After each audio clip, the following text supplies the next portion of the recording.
नमस्कार, मैं योगेंद्र जट्टा और आप देख रहे हैं पब्लिक दरवाजा। तो अभी हम पूर्णिया गुलाब बाग गोलचक्कर पे हैं और यहाँ पर जो है कि भाजपा के जो है यहाँ पर पार्टी के कुछ जनप्रतिनिधि हैं, उनसे हम बात जानने का प्रयास करते हैं। क्या नाम हुआ? मेरा नाम हुआ देवानंद कुशवाहा। जी सर। जी, मैं देवानंद कुशवाहा मेरा नाम हुआ। मैं भारतीय जनता पार्टी ओबीसी मोर्चा का प्रदेश का प्रवक्ता हूँ। जी सर। तो आप कहाँ से आए हैं? जी, मैं बेगूसराय से आया हूँ। जी, आप बेगूसराय से आए हैं, बहुत अच्छी बात है। तो यहाँ आके आपको कैसा लगा? हवाई अड्डा का उद्घाटन किए और जो है कि वंदे भारत ट्रेन का उद्घाटन किए, तो आप लोगों को कैसा लगा? हेलो, देखिए, हमारी जो सरकार है नरेंद्र मोदी जी, ये भारत का सौभाग्य है कि हमारे देश को नरेंद्र मोदी जैसे यशस्वी प्रधानमंत्री मिले हैं। और नरेंद्र मोदी जी और नीतीश कुमार जी के जोड़ी जी ऐसा है जो विकास पुरुष के रूप में जाने जाते हैं। और नरेंद्र मोदी जी पूरे भारतवर्ष का विकास कर रहे हैं और नरेंद्र मोदी और नीतीश कुमार डबल इंजन की सरकार जिसके नेतृत्व में बिहार जो है आगे बढ़ रहा है। और इसका ही एक उदाहरण है कि आज सीमांचल में और खास करके पूर्णिया में आकर के नरेंद्र मोदी जी ने यह बता दिया कि हम लोग जुमलेबाजी वाली सरकार नहीं है, भ्रष्टाचारी नहीं है, हम लोग विकास करने वाले हैं, हम लोग बोलते नहीं हैं, हम लोग का काम बोलता है। यह बात उन्होंने यहाँ आकर साबित कर दिया। हम गरीबों की चिंता करते हैं, हम अमीरों की चिंता करते हैं, हम व्यवसायियों की चिंता करते हैं। हमारे कानून सुशासन की सरकार है, कानून का राज है, कोई यहाँ परिंदा भी पर नहीं मार सकता है। यह साबित किया है। आज उन्होंने आकर के यह जनसैलाब बता रहा है कि पूरा देश नरेंद्र मोदी जी के नेतृत्व में एक टांग पे खड़ा है और भ्रष्टाचारी के लिए कोई जगह नहीं बचा है। इस बार एनडीए के नेतृत्व में 2025 फिर से नीतीश की सरकार बनेगी और फिर से बिहार जो है तरक्की करेगा। आप आज देखा आपने कि पूर्णिया में एयरपोर्ट का उन्होंने उद्घाटन किया और 40,000 से ऊपर करोड़ का शिलान्यास और उद्घाटन दोनों किया। जी। और सुनने में आया है कि ये तिरुपति का एनटीपीसी भी आज शिलान्यास किया गया। जी बिल्कुल बिल्कुल। आज से सीमांचल का भाग्योदय होने वाला है, क्योंकि नरेंद्र मोदी जी इतना बड़ा सौगात दे के गए हैं। इसके बाद जो सीमांचल है फिर अलग रूप में दिखाई पड़ेगा और खास करके पूर्णिया एक बड़े शहरों के रूप में शुमार होगा। आने वाले समय में आप यहाँ मेट्रो या और भी जो भी विकास की जो सुविधाएं होती है पूर्णिया वासी को जरूर मिलेगा, सीमांचल वासी को जरूर मिलेगा। जी बिल्कुल। सर, ये जनसुराज जो है कि बोलते हैं कि हम जब यदि आएंगे, मेरी सरकार आएगी तो यहाँ से पलायन को रोक देंगे और लोगों को बाहर कमाने के लिए नहीं जाना पड़ेगा। इस विषय में कुछ देखिए, आप खुद समझदार हैं और बिहार की जनता इतनी बेवकूफ़ नहीं है।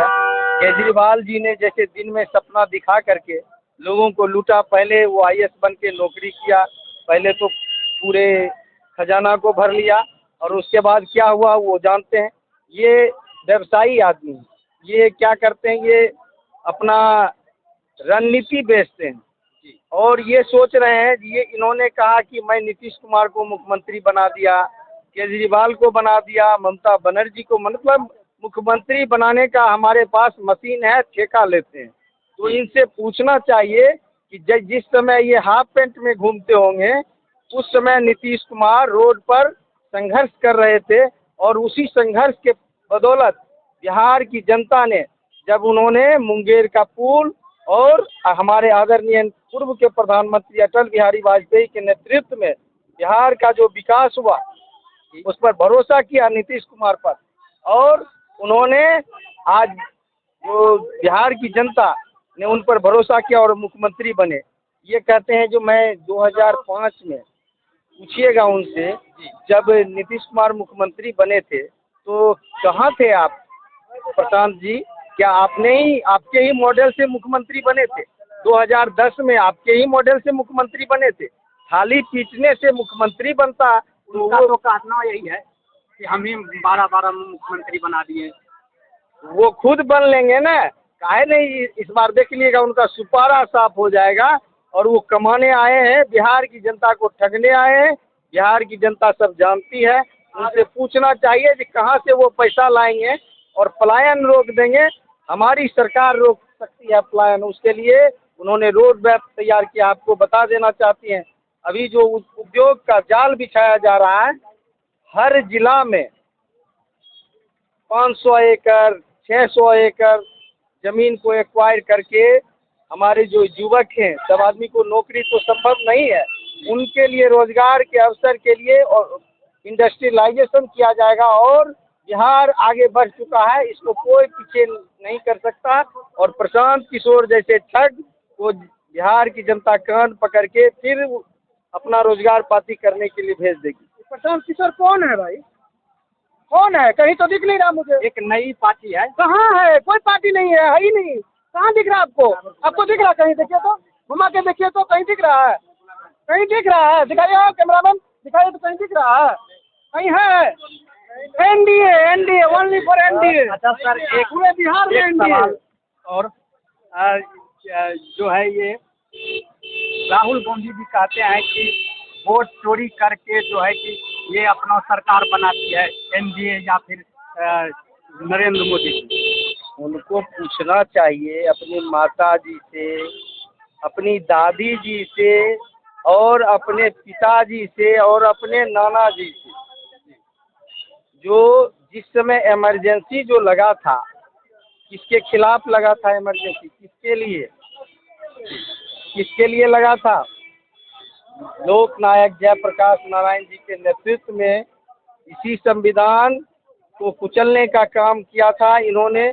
उनकी सदस्यता गई, इनकी माँ की भी गई, दादी की भी गई, माने इनके पूरे खानदान का भी गया। और चोरी का इल्ज़ाम तो इनके ऊपर है। देशद्रोही का मुकदमा होना चाहिए। इन्होंने देश को बर्बाद कर दिया और आज देश के साथ जो खिलवाड़ किया, उस सब पाप को नीतीश मोदी जी और नीतीश कुमार जी के नेतृत्व में आपने देखा। नरेंद्र मोदी जी की 370, इन्हीं के वजह से 370 वहाँ लगा था। और नरेंद्र मोदी जी जब आए तो कश्मीर में 370 हटा करके वहाँ अमन चैन स्थापित कर दिया। आप देखे होइएगा, आतंकवाद का राज इनके समय में आया, इनके समय में ही था। इनके समय में हमारी सेनाओं को खुली छूट नहीं थी। इनके समय में हमारी सेना का सर काट के फुटबॉल खेला करते थे पाकिस्तानी। आज किसी माई का लाल का मजाल नहीं है कि हमारी सेना क्या हमारे देश के ऊपर निगाह, तिरछी निगाह से भी देख सके। क्योंकि हमारे देश के प्रधानमंत्री ऐसे आदमी के हाथ में है बागडोर, जिसको कोई आपने देखा होगा भी ऑपरेशन सिंदूर, उन्होंने ऐसा करके बता दिया, पूरी दुनिया को बताया है, ट्रंप को बताया है। हमारे मोदी जी सर झुका के नहीं चलते हैं, आंख में आंख डाल के बात करते हैं। ऐसे हमारे प्रधानमंत्री हैं और भारत की जनता उन पर भरोसा करती है। और ये राहुल गांधी नौटंकी पार्टी, इसका तो नाम जानते ही हैं, क्या दिया हुआ है, पप्पू। और ये युवाओं को ठग करके संविधान हाथ में लेकर के संविधान के साथ खिलवाड़ इन्होंने किया। और जो आदमी प्रधानमंत्री की माँ को गाली देता हो, जो आदमी प्रधानमंत्री को बार बार अब शब्द कहता हो, क्या ऐसे आदमी के हाथ में भारत की जनता बागडोर थमा देगी? ऐसा लगता है आपको? राहुल गांधी का एक और कहना है कि इनकी सरकार जो है, एनडीए की सरकार में संविधान खतरे में है। इस पर अच्छा सुनिए ना, संविधान अगर खतरे में होता तो आपके हाथ में मैक होता है ये क्या? बोलिए तो, आपके हाथ में मैक होता? संविधान अगर खतरे में होता तो इतना जनसंख्या सुनने के लिए आता है एनडीए को? आप बताइए हमको, बताइए, आप खुद समझदार हैं। होता क्या? आप जिस रोड पे खड़ा है, क्या 2000 से पहले ऐसा रोड दिख रहा था? कभी कहीं दिखा था? नहीं। आप अपने बुजुर्ग से पूछिएगा, कहीं देखे थे रोड? ऐसा रोड मिला था? मिला था? नहीं ना मिला था, नहीं ना मिला था। नहीं, ये एनडीए का देन है कि चमचमाता रोड, ये बिजली सब एनडीए का देन है। जय हिंद, जय भारत, जय एनडीए, जय एनडीए।